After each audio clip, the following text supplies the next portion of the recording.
flanked by his Secretary of State, UN Ambassador, and National Security Advisor. President Trump is turning up the heat on North Korea for a third time this week. Late tonight, asked, is the U.S. going to war? I think you know the answer to that.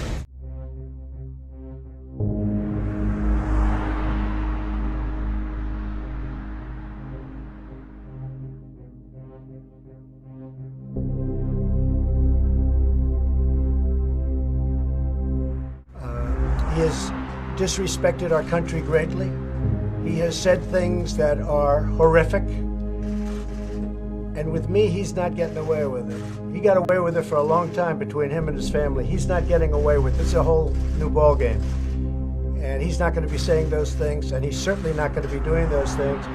I read about we're in Guam by August 15th. Let's see what he does with Guam. He does something in Guam.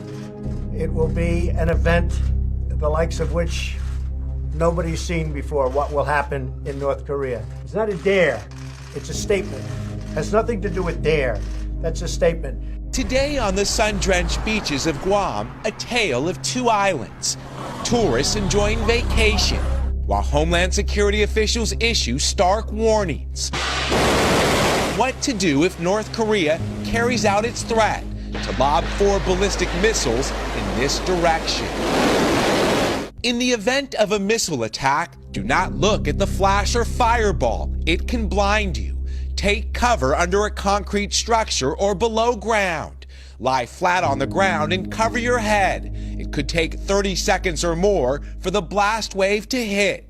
And if caught outside, shower with lots of soap and shampoo to help remove radioactive contamination. Washing hair and taping windowsills and stuff like that, that's kind of new to us. This is a weapon that we don't want to mess around with. North Korea's military says its missiles would drop fear into the United States, splashing down in international waters 20 miles off Guam. At that distance, this is roughly how close the missiles would come to shore. Guam is still visible on the horizon. It's roughly a 20-minute boat ride back to land. These 15 sirens, all at low-lying areas, would warn the public of an imminent threat. Not far from the sands where families frolic, B-1 bombers sit ready to launch. Our motto is ready to fight. The wing mission right now is to provide President Trump with any options. The military ready to go. This morning, Mr. Trump using another bullhorn, tweeting, military solutions are now fully in place, locked and loaded. Should North Korea act unwisely, hopefully Kim Jong-un will find another path. Warning leader Kim Jong-un. And this man will not get away with what he's doing, believe me. And if he utters one threat in the form of an overt threat, or if he does anything with respect to Guam or any place else that's an American territory or an American ally, he will truly regret it, and he will regret it fast. U.S. President Donald Trump has warned the Democratic People's Republic of Korea that the U.S. military is ready to deal with any missile threats. He's not going to go around threatening Guam, and he's not going to threaten the United States, and he's not going to threaten Japan, and he's not going to threaten South Korea. No, that's not a dare, as you say. That is a statement of fact. NBC's Peter Alexander pressing him. Mr. President, what do you mean by military solutions are locked and loaded as it relates to North Korea? Well, I think it's pretty obvious. We are looking at that very carefully, and I hope that they are going to fully understand the gravity of what I said. And what I said is what I mean. In terms of being locked and loaded, the U.S. military is always at a heightened state of readiness on the Korean Peninsula. Pentagon officials tell NBC News so far they haven't moved in any new military hardware and stress the region is already armed with deep penetrating missiles, B-1 bombers in Guam, Navy destroyers and submarines. The North Korean government is firing back at the president's stepped-up rhetoric, accusing the U.S. of driving the crisis to the brink of a nuclear war. Tonight, international partners from China to Germany are urging all sides to turn down the heat. The president defiant. My critics are only saying that because it's me. If somebody else uttered the exact same words that I uttered, they'd say, what a great statement, what a wonderful statement. I know that President Obama said global warming is the biggest threat. I totally disagree. I say that it's a simple one. Nuclear is our greatest threat worldwide. Not even a question, not even close. So I'd like to de-nuke the world. I would like Russia and the United States and China and Pakistan and many other countries that have nuclear weapons, get rid of them. But until such time as they do, we will be the most powerful nuclear nation on Earth by far. Tonight, Guam caught in the middle, paradise in the crosshairs.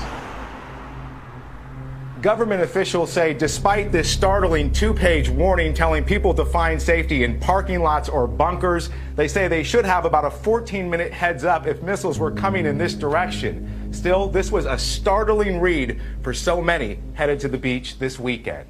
Lester? Yeah, pages out of the Cold War indeed. I want our nuclear arsenal, to be the biggest and the finest in the world. And we've spent a lot of money, a lot of time, and a lot of effort. And it's in tip-top shape and getting better and getting stronger. And until such time as this scourge disappears, we will be so much better and so much stronger than anybody else. And nobody, including North Korea, is going to be threatening us. North Korea has revealed further details of its plan to fire ballistic missiles into the sea near Guam. It's now specifying it will launch 4 intermediate-range missiles in the coming days. While most experts believe this is yet another bargaining chip for the regime's political gains, South Korea's military has sent out a strong warning against Pyongyang. Kwon Jang-ho starts us off. On Wednesday, Pyongyang announced it was carefully examining an operational plan to launch a ballistic missile strike in the areas around Guam. On Thursday, the North said they are seriously examining that threat. Extra details were announced on North Korean state media, saying that the plan entails launching 4 Hwasong-12 intermediate-range ballistic missiles. It said the rockets will travel over Japan exactly 3,356.7 kilometers for 1,065 seconds and hit the waters around Guam 30 to 40 kilometers away from the island. Reiterating Wednesday's statement, the purpose of the strike is said to be to deter US military assets from mobilizing from the island and to send a message to Washington. Plan, it said, is set to be finalized and reported to Kim Jong-un by mid-August. South Korea's Joint Chiefs of Staff, meanwhile, have issued a strong response to Pyongyang's threat towards Guam and other recent threats to South Korea and the US. They said it's a serious challenge to the Korean people and the South Korea-US alliance and warned the regime against carrying out any action. If North Korea ignores our warning and carries out this provocation, they will face strong and firm punishment from our military and the South Korean-US alliance. China, a very much a key player, a neighbor of North Korea, an ally of North Korea. They're saying, the foreign ministry, that all sides should be cautious with their words and actions. They do say that through the state media that if North Korea strikes first, they will stay on the sidelines. They will stay neutral. But if the United States and South Korea stage their own preemptive strike, then China will, in the words of the media, prevent it.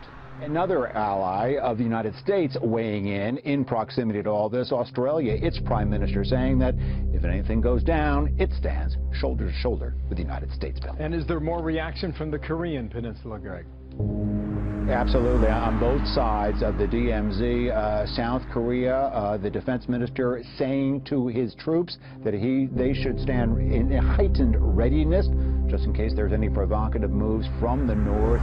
He underscored, and we just heard from the Pentagon also underscoring that starting August 21st, U.S. and South Korean forces will stage joint military exercises as planned. That's another thing that's gotten North Korean a little bit upset. From the regime of Kim Jong-un today, we get something out of state media, a little bit obtuse. The mainland of the United States should not feel safe, according to one official editorial. The regime would use, in their words, ultimate means if anything untoward happens. One-upsmanship, very dangerous on both sides right now, Bill. No question.